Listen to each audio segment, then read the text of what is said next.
Payment, the risk of not getting paid in construction is actually higher than we like to believe.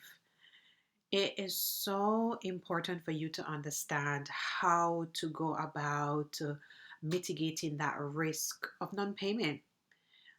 Profit margins in construction are really, really low.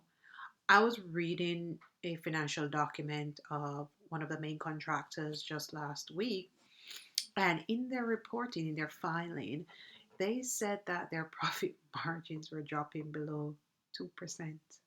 Yes, 2%. It is not uncommon, right, in construction to have a company turning over like eight figures or more, but they're making so much less in gross profits. I'm not even talking about net profits.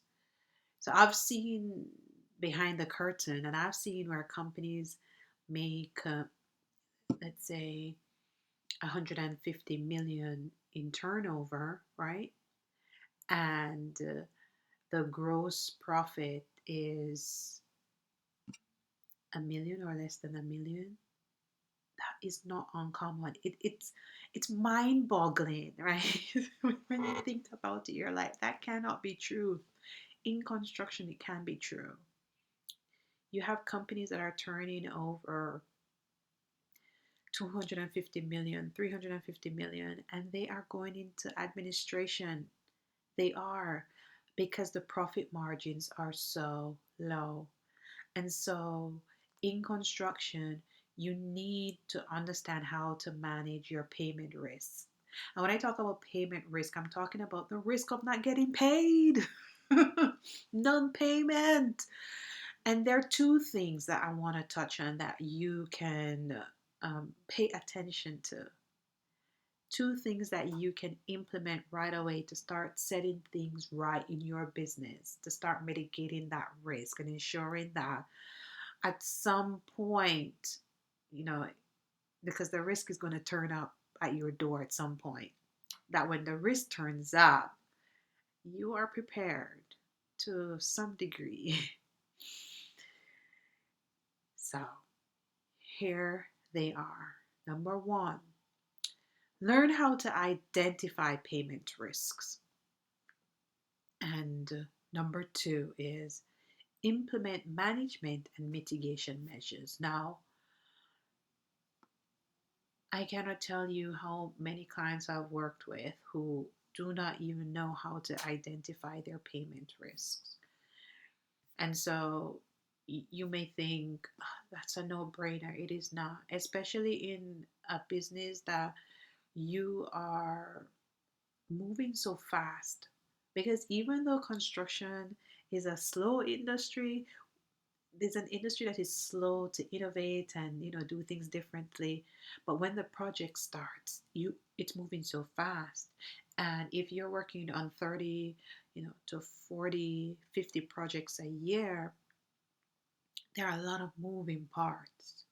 And so people, they buckle down on the tender, the pricing, and they don't necessarily look to like contract management, contract negotiating, risk, payment risk, and looking at these details, right? Because the detail is in the pricing for them. So the first thing you need to do is identify your payment risks, and you do that in a step-by-step process. It's not in order, but you need a process that you can follow, that you can take, that you can delegate. You can give this list to someone on your team, and they can take as they go along, and they can report to you, and you can be certain that they're doing what they're supposed to be doing to protect the business. So you have to check client, or in construction we call it the employer, credit worthiness. And this means that you need to assess the financial stability of your clients. You need to check their payment history and check their credit rating. And you don't even need to spend a lot of money to do this. It doesn't take a lot of time. Go on company's house, search for the company. The company will come up. You will see the history of all the things that they've filed. You will see the structure, like who is the main shareholder, the directors. There's a lot of information that you can find on Companies House for free. It just takes some time, right? Download their filing, like their financial reports, and review it. Review it. And sometimes people say to me, "But oh, I don't know how to review it." And it is not uncommon for even business people to be unable to read, like financial reports. It is not. And but it's a skill that you can pick up, you can master. One of my favorite books is How Finance Works, and I bought that book some years ago, and it's very helpful because even like sometimes I have to go back to basics to understand what certain things mean, because these things you don't like be born, wake up and these things in your head. You have to learn them and build a habit and understand how to read these things. So go on Companies House, download their reports, and just read them. There's a lot of information there. It's one of my favorite things to do. It gives you an insight into some of the biggest companies, or the companies that you admire, or you may want to understand their business model. Go on Companies House. Okay, that's a tip. The next thing is that you have to spend some time and look at your contract terms. So you need to scrutinize payment terms in your contracts. Look for clauses that might delay payment or impose a condition to get payment. So you need to spend the time to go through your contracts, understand your contracts, pull out key compliance terms for your contract administrator, and understand, for example, when you need to put in your application for payment, how long payment is it's going to take for you to get payment. So you know the gap, you know that payment gap, and you're able to deploy funds to fill the gap as needed. But you need to scrutinize these terms. Also look at the project viability. It is very important to evaluate the financial health of the project, which means that you are going to check any funding documents mentioned in the contract. In your contract, there will be some third party agreements. It really means that there are some agreements that the employer, for example, if you're contracting with the employer, there are some agreements that they have with other people, not you, but other people that are important to this project, and they will be listed in your contract with them. Make sure that you review all those third party contracts. If it mentions funding agreement, make sure that you ask them for a copy of these agreements and review them, because they will give you information to help you to understand the viability of the project. If the project will be funded for a long period of time, when does funding run out? What are their plans to bridge that funding gap? These are important questions that you need to ask before you turn up on site and kick off and start work, start hiring materials, bringing in plant and equipment, and start incorporating all those materials into the building before you start giving away title. These are things that you need to concern yourself with, right? So are there funding issues that could impact the project? And I've been on projects where when you check the funding documents, they're only funding, let's say, 40% or 60% of it. And we have to ask the client, it's with our main contractor and the client, and I have to ask the client, like, what are your plans for the other 60%? Can you give us a letter from the bank? Where's your portion of all of this? Because what you don't want is going into business with someone who doesn't have funding to cover the entire project, and who's really just going on a wish and a hope. If it's a, I laugh right now, but I've been in so many cases like this where it's just a wish and a hope, and then the contractor is coming, running to get help to be like, we're in serious problems here because multiple application for payments have not been settled, right? That's always an indication. And I'm like, uh, did you know that the financial documents that they were only getting, let's say, 30% from this financial institution or from the bank? Oh, yeah, but it's client is big name so and so. Listen, in construction, you cannot just go off the big name or the brand of that company alone, because we see year after year, insert big name construction company right here in administration, laying off people, going under, owing millions, multi-millions of pounds in fees to contractors, subcontractors, creditors. You just cannot go off the brand of these people alone. You have to do your due diligence on them. So that is number one, which is learn to identify payment risk. And I've given you some tips on that, which is check your client worthiness, check your contract terms, and check the project viability. Those are three tips that I've given to you. By the way, I love to do things in threes. So now I'm going to move to the next tip, the next step, which is learning to manage and mitigate those payment risks. And to do that, the first thing is that you need to have clear payment terms, right? You need to negotiate clear and balanced payment terms in your contracts. Therefore, you cannot agree to a 28 payment term, for example, let's say net 30 days. If you know that your business can't run on net 30 days, you need to have 14 days. And as you know, most standard firm like JCT, they will give you, let's say, 2 weeks or so to pay. But typically in the industry, lawyers will go in and change it to, let's say, 30 days, 28 days, right? You cannot agree to that if you know that in your business you are not able to to to wait that long for the money. You're going to have cash flow issues, right? You cannot do that. Or it also may be an indication that the client, it, you know, the client, either they have or they will have issues with funding the project.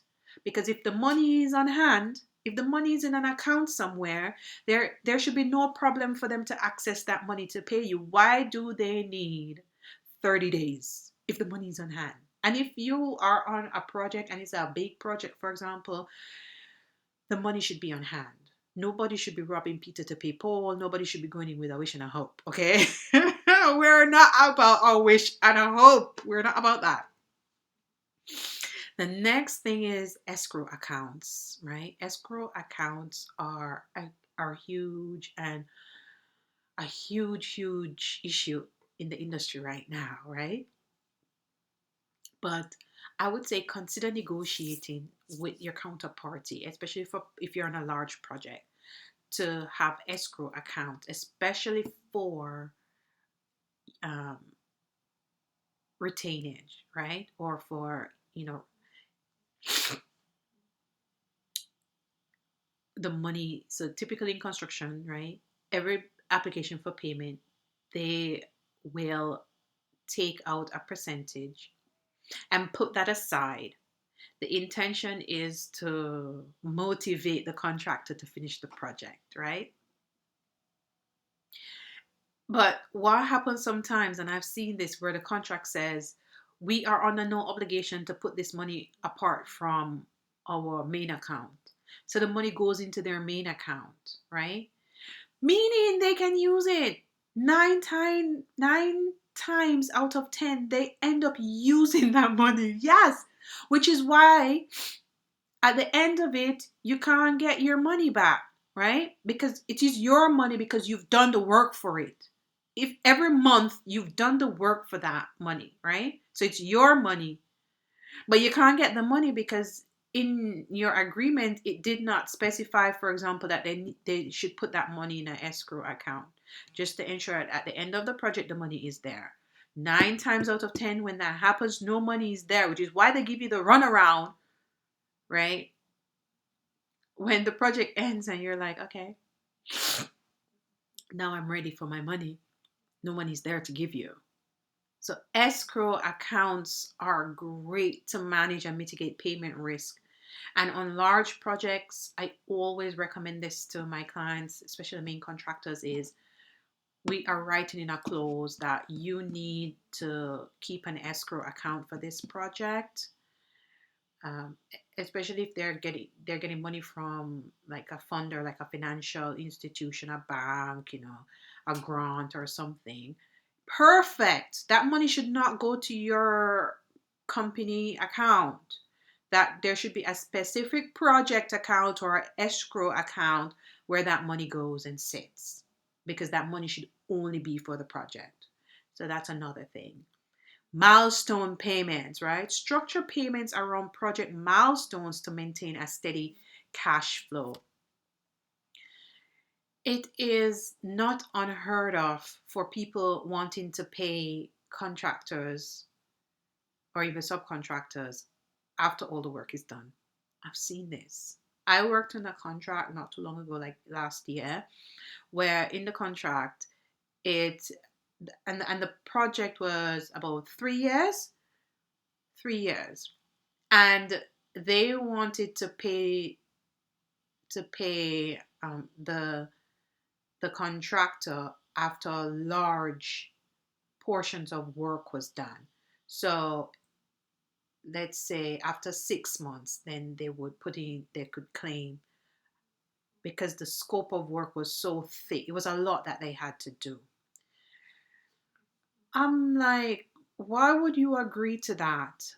Why wouldn't you agree to milestone payments where you do this, you get paid? You complete this, you get paid. I understand. And I don't necessarily recommend monthly payments, right? Where you just get paid every month. It doesn't matter if you complete work or not. That's not the way we like to structure things in construction, right? But do milestone payments, because then you know what you need to deliver. You're better able to budget for the work to be done, the people who need to be there, the equipment, the plant, the material, everything like that. And you know that you're getting payment for this to deliver this scope of work. So make sure that you have milestone payments in your contract. For example, there are other ways to structure payments, but we love milestone payments in construction because it helps with cash flow. And it also ensures that as you're delivering work, you're getting paid for the work that you deliver. Which means that if you don't get paid, it's a little bit easier for you then to stop work before you hit before you reach the next milestone. So if you don't set up your payments like milestone payments, for example, and you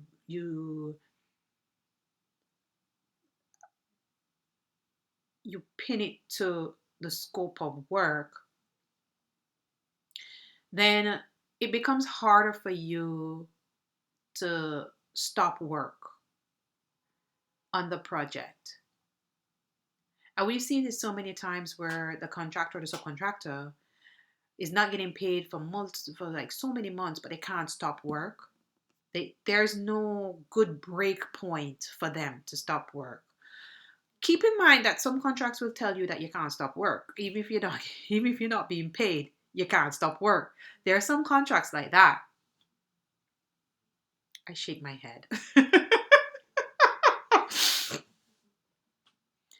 So consider setting up milestone payments. Try not to go too long without payments.